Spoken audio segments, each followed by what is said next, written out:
de nome do governo, ao mitei para representar não somente os primeiro-ministros, mas também o ministro de turismo, e nós, com grande orgulho, tem comigo que nós trabalhamos Miss assim, internacional aqui na Aruba, e quer que para nós como país é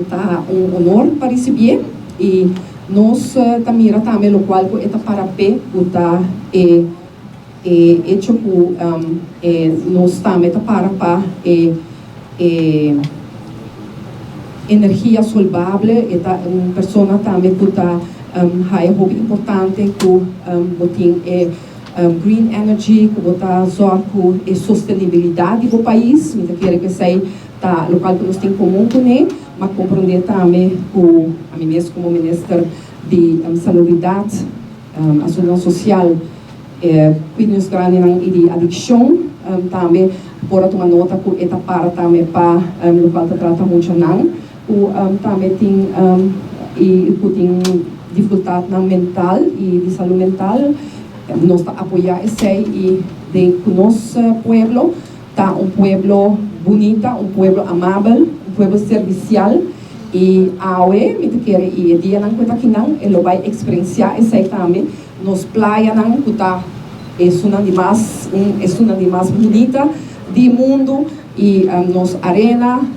nos serviço e tudo o qual que nos generam é qualidade humana por brinda na uma pessoa que ele vai experienciar e talento não que nós temos não somente beleza nós temos aqui na Aruba, mas nós temos talento de gente mulher, ele vai experienciar e nós